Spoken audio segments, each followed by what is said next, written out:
Et salut à tous. Bon, déjà je me présente, je m'appelle Julien, j'ai 28 ans. Et si je fais cette vidéo, c'est pour vous faire passer un message.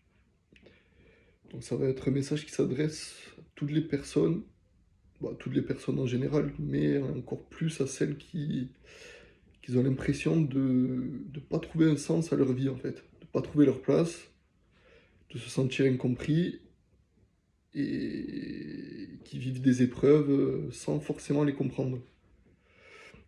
Donc moi si je fais cette vidéo aujourd'hui, alors je suis très peu à l'aise en vidéo, si je la fais c'est que vraiment je suis appelé à la faire. Donc c'est ma première vidéo qu'il y aura de moi sur internet, mais je pense que ça peut aider des personnes, donc je la fais. Donc moi je vous explique un peu le topo, comme je vous disais j'ai 28 ans, je m'appelle Julien, et actuellement je suis sans emploi. Je vis chez ma mère, alors c'est une bénédiction, faut pas voir ça aussi comme un malheur de vivre chez ses parents tard, parce qu'il y en a malheureusement qui ont perdu leurs parents, qui aimeraient pouvoir être auprès de leurs parents. Donc je vous jure que moi, ça, quand je l'ai compris, au final, c'est une bénédiction. C'est que ça doit se passer comme ça. Donc je vis chez ma mère à 28 ans, j'ai pas de travail, et donc j'ai perdu mon père moi, quand j'avais 7 ans. Voilà, ça a été très dur toute ma vie, donc bon, se construire sans son père quand tu es un homme, c'est très compliqué. Voilà, ma mère, elle a dû prendre les deux rôles, mais c'est pas facile. Voilà, faut apprendre à se faire tout seul, à devenir un homme, à se faire respecter, à pas se laisser marcher dessus, etc., quoi. Donc moi, si vous voulez, toute ma vie, j'étais dans cet état d'esprit un peu de survie, de vouloir sortir, sortir les crocs pour pas me laisser faire, en gros. Et voilà, quoi. Donc, je vais vous faire un peu mon cursus. Donc le cursus scolaire, à l'école, j'étais un bon élève, mais pas concentré, un peu la tête en l'air, j'aimais bien faire rire les autres, un peu, voilà, un peu le bout en train, quoi. Et je me suis fait virer, du coup, de mon premier collège quand j'étais en quatrième. Après, je suis parti, donc j'ai fait une autre troisième. Je me suis encore fait virer, je suis parti encore un internat, et pareil, je me suis fait virer. Mais les trois fois, ça s'est fait, on va dire, à l'amiable, par un exa, ou je sais plus comment ça s'appelle, pour pas qu'il y ait marqué viré. En gros, c'est moi qui démissionne. Mais bon, si je voulais pas démissionner, il me virait, quoi, en gros. Donc bref, pour vous dire que j'étais un peu quand même, adolescence un peu turbulente. Commençais à fumer la cigarette. Ensuite, j'arrive au lycée, à 17 ans. Je fais 2 mois d'un bac pro, je commence à fumer le pétard. Le pétard, ça m'a fait quitter les cours directement au bout de 2 mois. Donc j'ai fait 2 mois de lycée, quoi. J'ai pas eu de bac, j'ai pas eu de diplôme. Et donc à 17 ans, je me suis barré du lycée, j'ai commencé à fumer, à traîner dehors, voilà. Et voilà quoi, l'engrenage classique. Ensuite, un peu plus tard, vers 19 ans, 19-20 ans, j'ai commencé à... Bon, un peu avant, vers 18 ans, ça a été les boîtes de nuit, bien sûr. Les boîtes de nuit, voilà quoi, l'alcool, etc.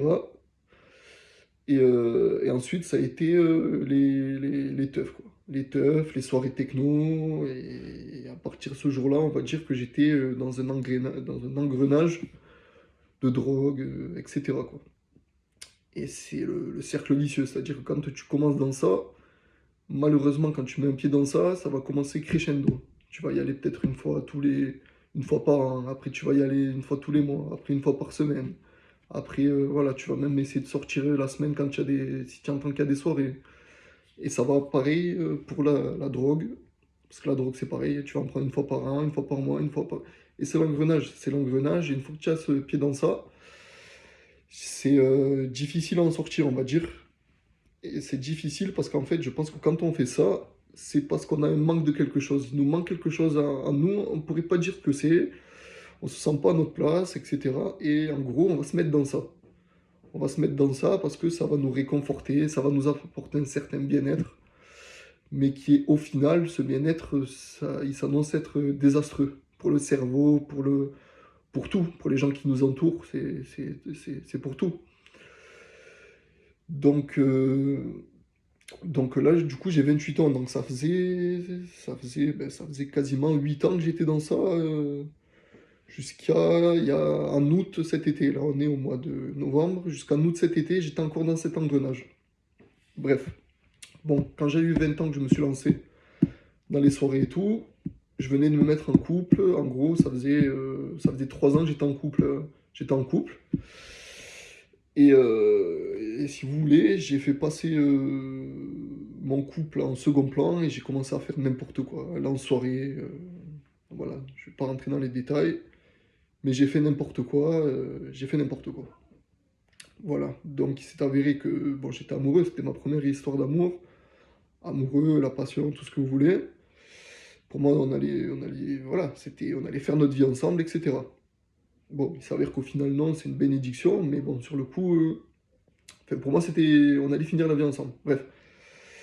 Et donc, il s'est avéré que ça s'est fini au bout de 5 ans. Enfin, ouais, j'avais 23 ans, donc de mes 17 ans à mes 23 ans, j'étais en couple. Et ça s'est arrêté. Ça s'est arrêté comment? Ça s'est arrêté qu'un jour, j'ai fait un bad trip. Un bad trip, j'ai pris du LSD, c'était du LSD, vous savez qu'il ne faut pas en prendre. J'ai pris du LSD et après, à partir de cette soirée-là, j'en avais pris plusieurs fois, mais cette soirée-là, c'était la fois trop. Et un gros bad trip, et ce bad trip, il m'a fait perdre tous mes potes, il m'a fait perdre ma meuf, du coup. Et je suis rentré dans une dépression, mais dépression, pouf, sévère, d'un coup. En fait, c'était le résultat de toutes mes années de conneries, je me les prenais dans la tête. Donc, dépression, je me retrouve seul, complètement solo, et donc sous antidépresseur pendant 1 an. Et, euh, et voilà. Donc ensuite, qu'est-ce que j'ai voulu faire? J'ai voulu... ah oui, parce que c'est important.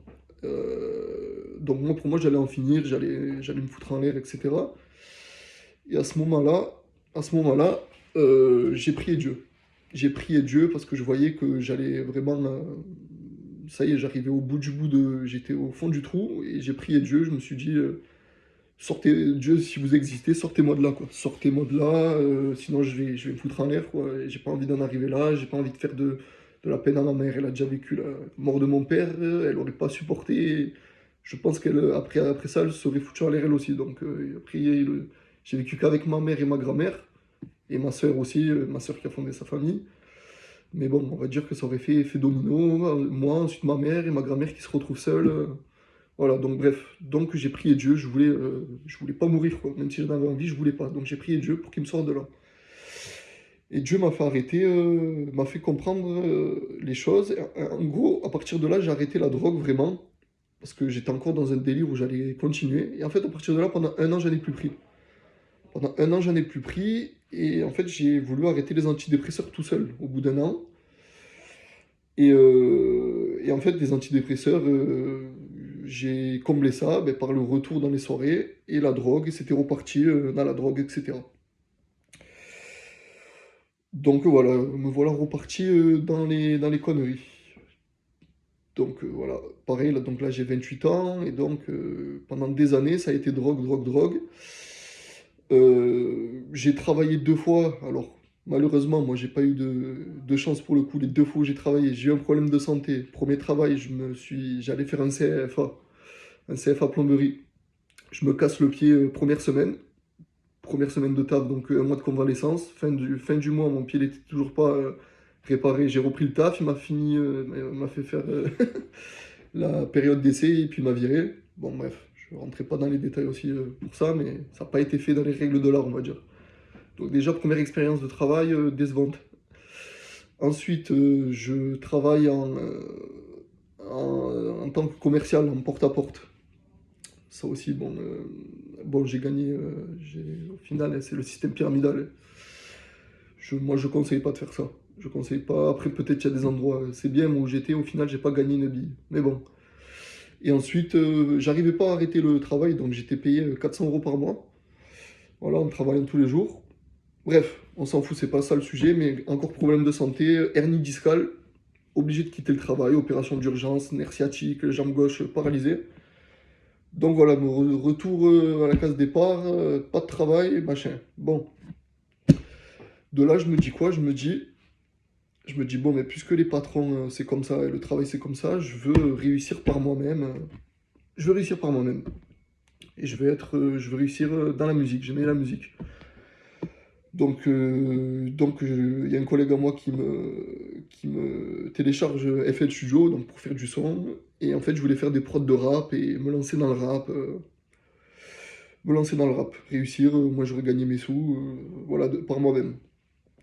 Sauf que ça, au final, ça a duré pendant 4 ans. Donc là, j'ai 28 ans.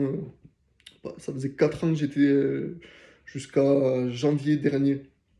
Ouais, donc là, ça fait 1 an jusqu'à janvier dernier. J'étais à fond tous les jours, matin, soir, fou furieux dans ça. Vraiment passionné, hein, vraiment passionné.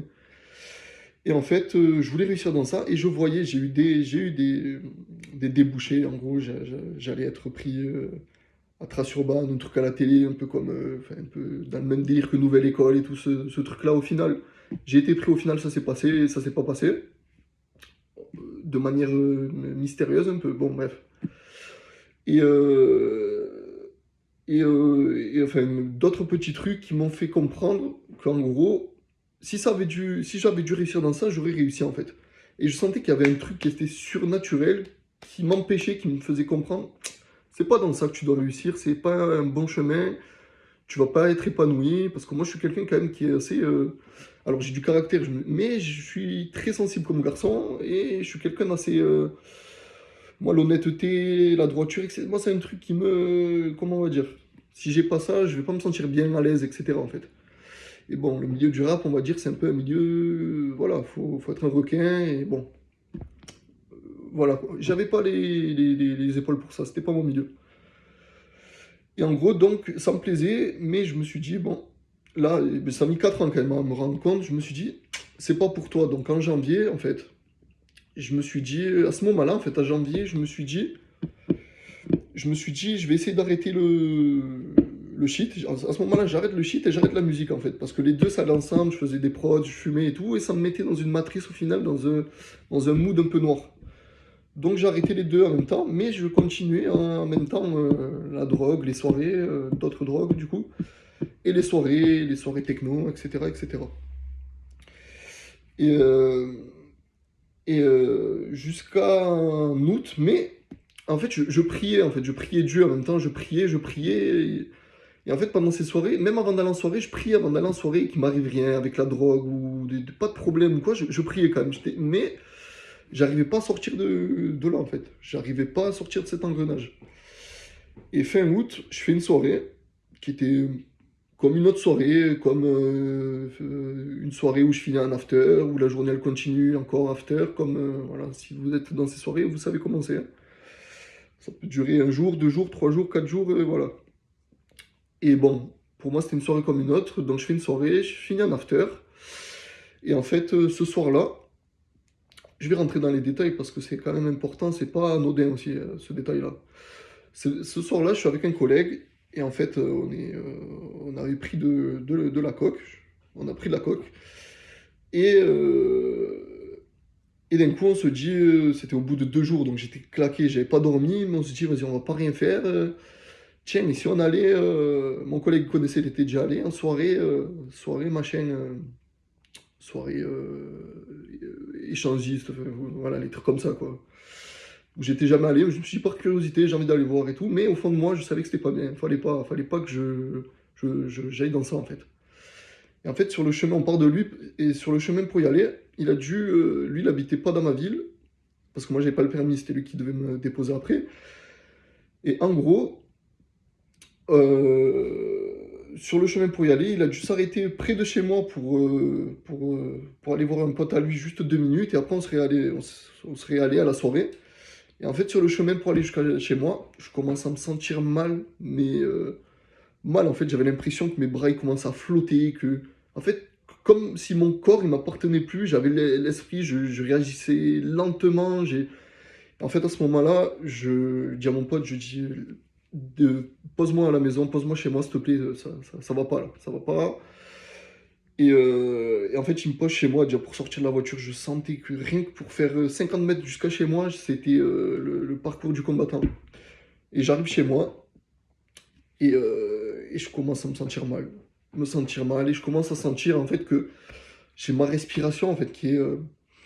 en fait, elle était hyper lente, lente, et comme si j'allais arrêter de respirer, j'avais plus de force pour respirer en fait. Et en fait, au lieu de stresser, alors que moi, qui d'habitude, enfin, ça m'est arrivé de faire plus jeune, des crises de spasmophilie, de trop stresser quand il m'arrive un truc et d'augmenter un peu les crises. Eh ben là, cette fois-là, en fait, j'ai pas stressé, en fait. Je sais pas comment cette fois-ci, j'ai pas stressé, mais en fait, je me voyais quasiment en train de mourir. J'étais en train de me dire, ça y est, je suis en train de canner. Et même si je luttais, je sentais que mon cœur il battait, il était plus régulier, que ma respiration elle était lourde, comme si j'avais un poids sur eux. Et je me suis dit, ça y est, c'est mort. Et en fait, à ce moment-là, qu'est-ce que je fais? Alors, j'ai la force, parce que j'avais même pas la force. Je me suis dit, je sais même pas comment je vais faire, parce que ma mère, elle dormait en haut. Je me suis dit, il faut que j'envoie un message à ma mère. Je pouvais même pas l'appeler ou quoi. J'étais vraiment au bout de mes forces. Je me suis dit, je lui ai dit, descends. J'ai juste dit ça, en fait. J'ai trouvé la force. Je me suis dit, si il m'arrive un truc ou quoi, qu'elle me retrouve pas mort sur le canapé, voilà, le choc que ça va lui faire, etc., en fait. Et donc à ce moment-là, elle descend, elle me voit comme ça. Bon, ma mère, dans un état un peu de panique. Moi, j'attendais un peu de soutien, mais elle me gueule dessus, quoi. Eh, qu'est-ce que tu fais? Je t'ai dit. Bon, bref, et moi, j'arrive à lui dire justement, prends-moi la main, c'est tout ce que je te demande, là, s'il te plaît, ça va pas. Et en fait, euh, pendant, allez, 3 heures, je prie Dieu. Je prie, en fait, je prie pour pas canner, en fait. Je dis, Dieu, je crois que là, j'ai compris la leçon, je sens qu'il y a un message à me faire penser. J'ai compris la leçon. Je veux pas mourir. À partir de maintenant, cette vie-là, elle est derrière moi. S'il te plaît, je te promets, je mets ça derrière. Je veux pas mourir, etc., en fait. Et donc, je pensais perdre connaissance. Honnêtement, je me suis vu partir plein de fois, mais en priant, priant, je priais. J'étais fort à l'intérieur et je voulais pas perdre connaissance. Et je priais Dieu, je priais Dieu. Et Dieu, il m'a maintenu. Il m'a pas fait perdre connaissance. Bon, donc ça a duré 3 heures vraiment la crise. Après, j'ai dormi vraiment. du, une fatigue, je me sentais mon cœur qui était fatigué, même le lendemain je me réveille, je sentais que mon cœur il avait eu un coup de fatigue. Bref, et en fait à partir de ce moment-là, j'ai compris en fait que Dieu déjà il m'a sauvé. Si j'avais pas prié, je sais pas comment, honnêtement, hein, je me suis vu caner, donc j'ai eu peur.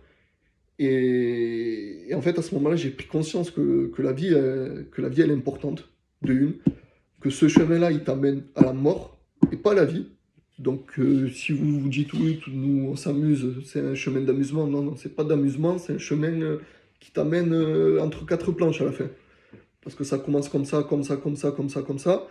Voilà. Et quand il n'y a pas de limite, eh ben, ça finit entre quatre planches. Donc, il faut faire attention à ça. Et donc, moi, bon, j'ai eu la chance qu'il m'est arrivé ça. Au final, je pense que c'est pas Dieu qui m'a fait avoir ça, mais Dieu, il a permis que ça arrive. Parce que Dieu, faut savoir bon, enfin, là, je vais un peu vite. Je vais dire ça. Mais en gros, oui, Dieu, il t'amène pas dans le péché. Il t'amène pas à pécher. Dieu, c'est pas celui qui va te faire avoir des malheurs dans la vie. Dieu, il est là justement pour t'aider. Pour aider dans les maladies, pour aider dans tout ce qui est maladie, tout ce qui est malheur, etc. Ce n'est pas de Dieu. Ce chemin-là de drogue, etc., ce n'est pas de Dieu non plus.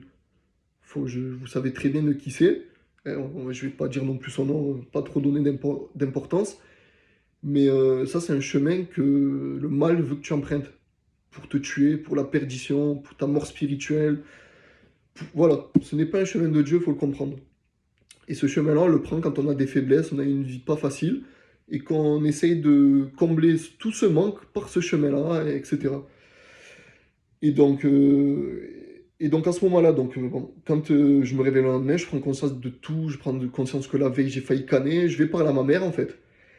Et à ce moment-là, je vais parler à ma mère et je l'en veux en fait à ma mère, je lui dis, man, j'ai dit, je l'en veux, je commence à lui dire, man, hier j'ai failli mourir, au lieu que tu sois là, pas là pour moi, que tu sois là pour moi, tu m'engueules, etc., etc. Je comprenais pas, et en fait, à ce moment-là, j'ai compris aussi que on fait de la peine à ceux qui nous entourent quand on fait ça, on s'en rend pas compte. Parce que ma mère, à ce moment-là, elle m'a dit, mais tu comprends que j'ai eu peur, en fait? Et, euh, et à ce moment-là, j'ai compris que ma mère, elle avait eu peur, en fait. Ma mère, elle avait eu peur pour moi. Pardon. Et ça, je le voyais pas, en fait. Et nos parents, on a beau leur reprocher ce qu'on veut dans la vie, ils sont toujours là pour nous. Même s'ils nous disent pas les choses, qu'ils vont pas nous montrer clairement comment ils nous aiment, c'est nos parents, ils nous aiment. Peut-être pas de la manière dont on voudrait, mais ils nous aiment. Et je vous jure ils nous protègent par tout ce qu'ils nous disent. Même si on s'en rend pas compte et qu'on est des rebelles. Donc là, j'ai pris conscience qu'en plus de me faire souffrir, moi, je faisais souffrir vraiment ma mère. Et voilà. Donc là, ça m'a fait une prise de conscience. Et, euh, et du coup, à partir de ce jour-là, j'ai j'ai fait encore. Je me suis renseigné quand même sur Internet, sur YouTube. J'ai regardé des vidéos, des témoignages des gens justement que Dieu les a aidés quand ils étaient au fond du trou et il les a sortis du trou justement. Et je savais que j'étais à ce moment-là en fait.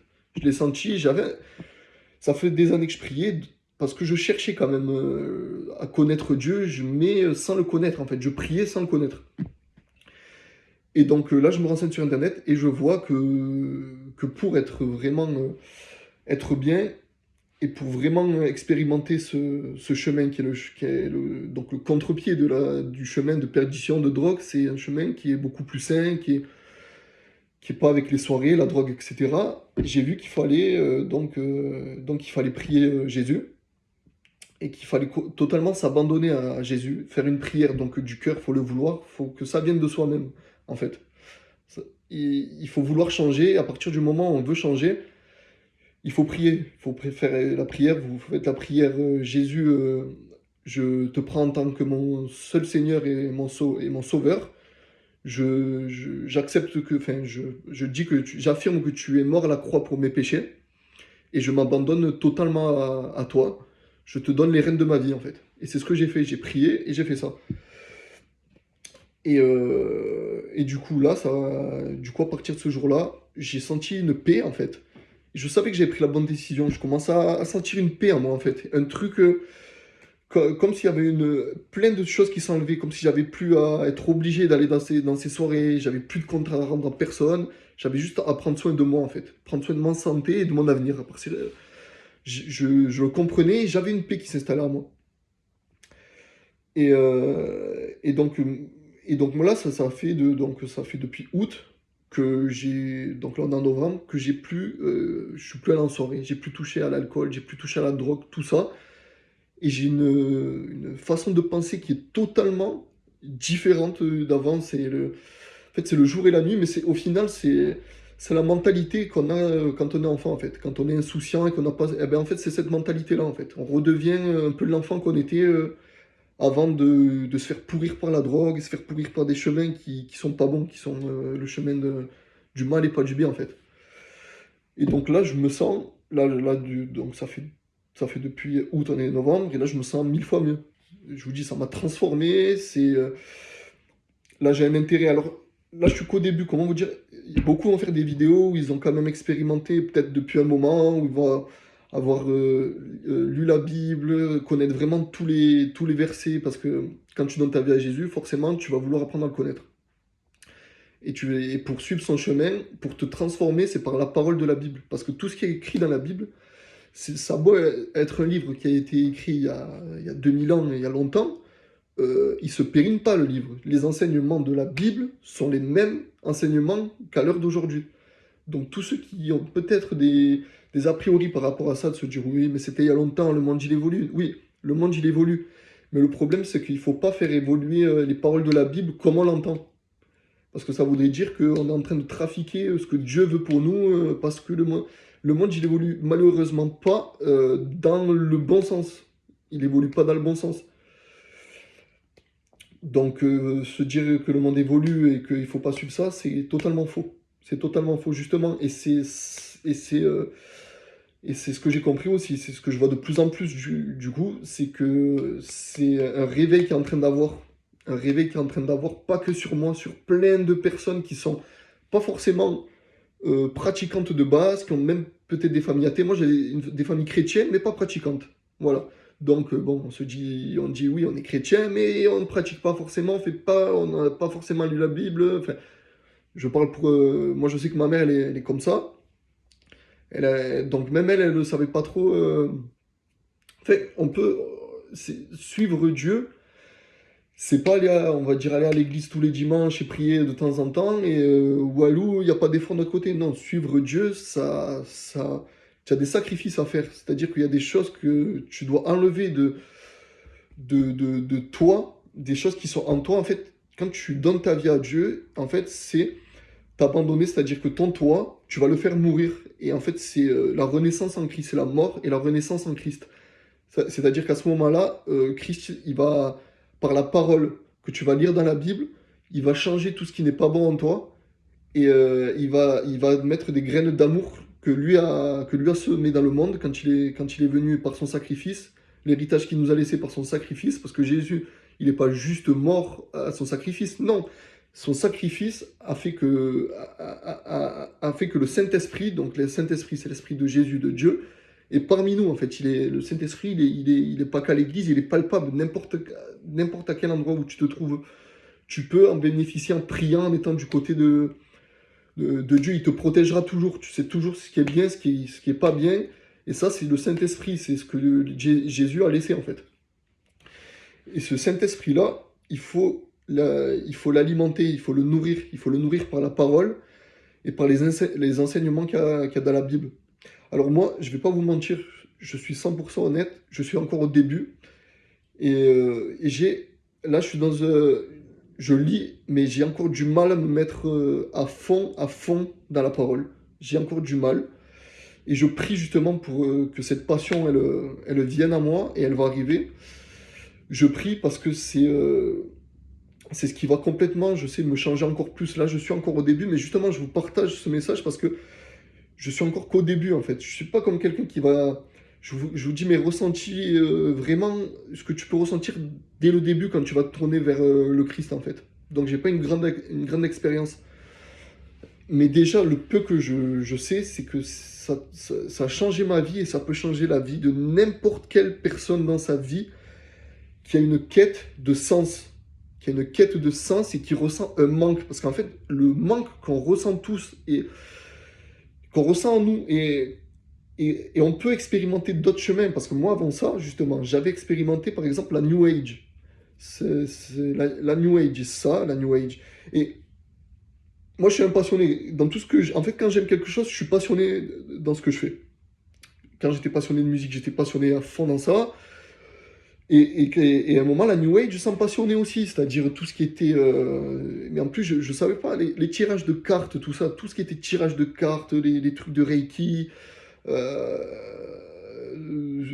tout ça, bon, c'était, comment dire, pour moi, ça me semblait, c'était un chemin qui était présenté comme un chemin de lumière, que c'était un chemin de lumière, tout le monde aime, bref, tout le monde aime tout le monde, c'est le troisième œil, tout ça, quoi. Sauf que ça, au final des finales, quand je me suis tourné vers Dieu et que je me suis renseigné, etc., ça, c'est un chemin qui n'est pas de Dieu, sachez-le. C'est dur à entendre, parce que je sais qu'il y a des personnes qui se sont accrochées à ça et qui ont fait un peu, peut-être, qui se sentent justement dans ça et qui en font une force, mais sauf que ce n'est pas du tout le chemin de Dieu.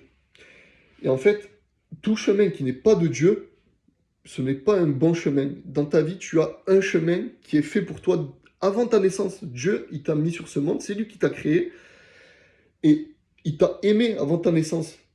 Tu n'as pas eu une erreur. Tu n'as pas eu une erreur d'être sur cette terre. Tu as été sur cette terre parce que tu as été voulu par Dieu. Sache-le.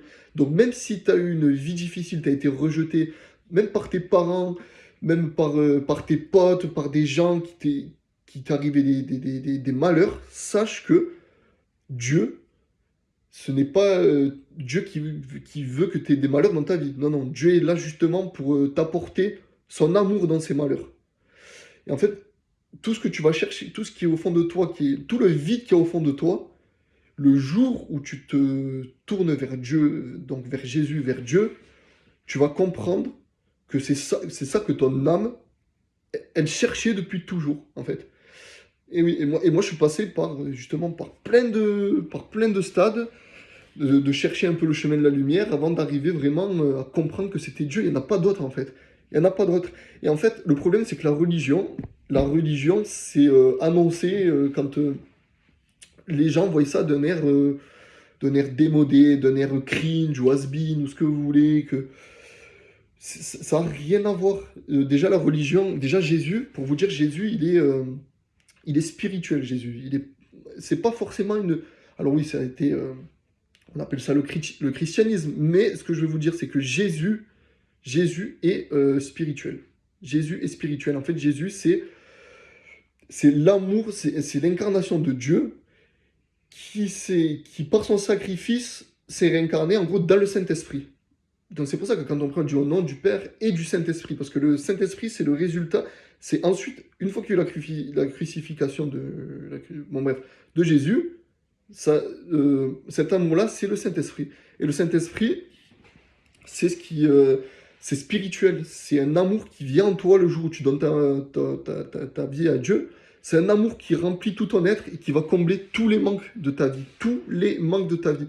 Moi, j'étais quelqu'un aussi, je me sentais des fois très seul, la solitude, et je comblais ça surtout par la fumette. La fumette, sauf que c'était un engrenage pareil, dès que j'avais pas à fumer, je devenais nerveux. Et en fait, quand j'ai donné ma vie à Jésus, ça aussi ça a comblé. Ça veut dire que même quand je suis seul chez moi, là ça va faire. Là du coup, vu que je suis ce chemin, je me suis mis vraiment pour l'expérimenter. Je suis très. En ce moment, je suis très seul à faire ce chemin personnellement. Parce que je me suis éloigné de toutes les personnes forcément qui sont encore dans les soirées, pas forcément qui m'ont fait du mal ou quoi, mais je sais que pour mon bien-être, je pouvais plus continuer dans ça. Pour mon bien-être, il fallait que je fasse mon chemin seul, ce que je suis en train d'expérimenter. Mais ce que je veux dire, c'est que je me sens jamais seul, parce que je sais qu'il y a toujours Dieu qui m'écoute, je peux lui parler, il m'écoute. Je prie, dans la prière, tu as des réponses aussi quand tu pries, parce que c'est important de prier. Faut pas sous-estimer la prière. Dans la prière, tu as des réponses. Peut-être ça ne viendra pas de suite, mais il faut continuer, il faut persévérer. Quand tu donnes ta vie à Jésus, au début, peut-être tu vas te forcer à prier, mais après, tu vas voir que quand tu vas pas prier, tu vas te sentir moins bien. Même moi, j'étais quelqu'un qui faisait des cauchemars.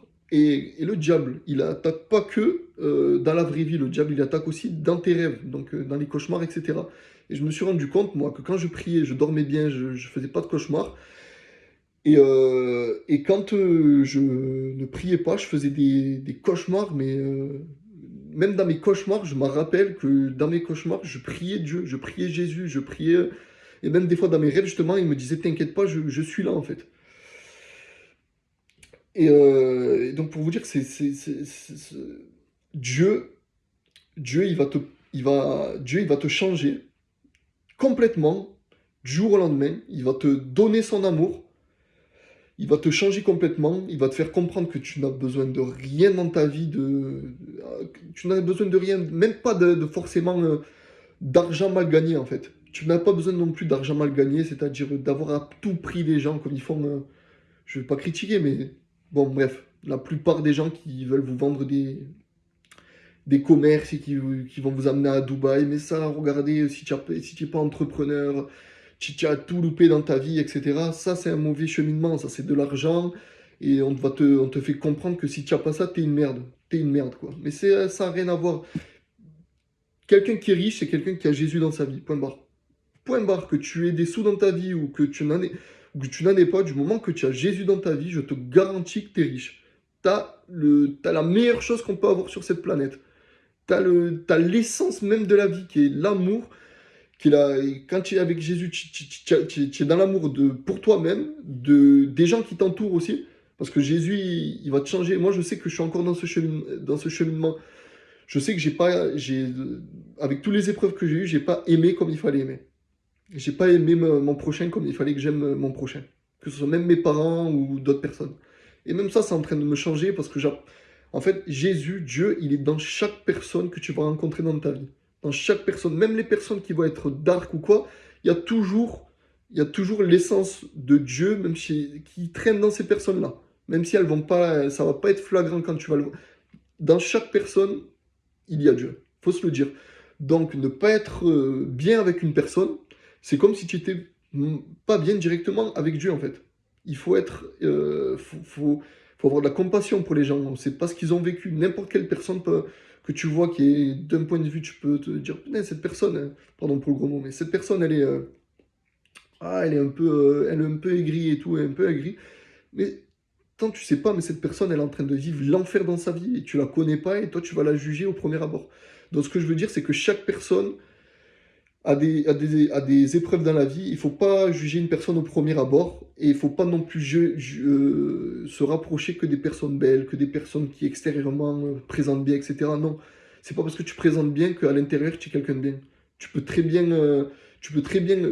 être SDF et vivre dans la rue et avoir un cœur en or et un cœur en Jésus, en fait. Il y a des gens, moi j'ai vu des SDF, ils se font, ils se font interviewer et ils leur disent, mais du temps qu'on a Jésus, on ne craint rien, on a Jésus avec nous. Vous en rendez compte, la force qu'il faut avoir, tu n'as rien dans ta vie. Tu vis dans la rue, tu galères à manger, etc. Et tu as encore la lucidité de te dire que tu as Jésus et que tu as tout en fait dans ta vie. Avec Jésus, tu as tout dans ta vie. Et ces gens-là, en fait, c'est dur de le comprendre. C'est vrai que c'est dur de le comprendre. C'est parce que ces gens-là, ils ont compris l'amour profond de Jésus, en fait. Et même moi, je suis encore dans ce cheminement. Dans ce cheminement, c'est pour ça que je vous fais vraiment une vidéo au tout début. Et pour justement les personnes qui sont soit au début, qui se posent des questions en étant au début, qui se disent putain, peut-être que moi, je comprends mal les choses, ou j'aime mal, ou machin. C'est le début, c'est le début. Si tu ne lâches pas, que tu continues, et dans tous les cas, maintenant que tu as donné ta vie en Christ, ou si tu comptes la donner, tu vas voir que Christ, il va plus te lâcher, et il va faire en sorte que tu changes, dans tous les cas. Que ça prenne du temps ou pas, le chemin, c'est pas l'arrivée qui compte, ce qui est intéressant, c'est tout le cheminement qui va arriver où tu dois être. Ça se fait pas du jour au lendemain, ça ne se fait pas du jour au lendemain. Une graine, parce que Jésus va planter des graines, et une graine, elle met du temps avant de pousser. Elle met du temps avant de pousser. Donc il faut être patient en fait. Et pendant cette patience, toutes les épreuves que tu vas avoir, qu'elles soient bonnes ou mauvaises, ce sont des épreuves qui sont bonnes pour la suite en fait. Donc même les choses de mauvais qui peut arriver pendant ce cheminement, qui va être dur à accepter, etc., ce sont des bonnes choses qui vont te transformer et qui vont te permettre d'aller à l'étape suivante à chaque fois en fait. Voilà. Donc il ne faut jamais être contre les enseignements que Dieu va vouloir te faire, va te montrer pendant ce cheminement. Il faut toujours se laisser faire, s'abandonner complètement. Si toi, tu vois pas les choses que Dieu est en train de faire, lui, il les voit, il sait pourquoi ça t'arrive, ça. Si c'est si c'est une mauvaise chose pour toi, pour lui, il sait que c'est une bonne chose parce que tu vas ressortir grandi de ça. Voilà. Donc voilà, c'était mon témoignage. C'était mon témoignage, c'est un peu long. Voilà. Et en tout cas, j'espère que ça peut aider des personnes. Je referai sûrement des vidéos. Dès que je serai appelé à en faire, j'en ferai. Mais au moins, voilà, vous pouvez suivre et vous pouvez même, si vous voulez, même faire en même temps ce cheminement un peu en même temps que moi, parce que moi, ça fait que 2 mois.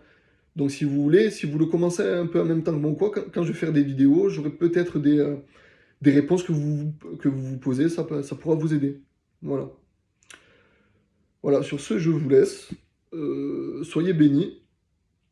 Si vous n'avez pas encore pris la décision de vous tourner vers Dieu, les gars, je suis quelqu'un de très cartésien et j'étais un petit rebelle. Je vous garantis, les gars, que c'est le meilleur, c'est pas le meilleur, c'est le chemin de votre vie. Il y en a pas, il y en a pas 40. C'est celui que Dieu a voulu pour vous avant de vous mettre sur cette terre.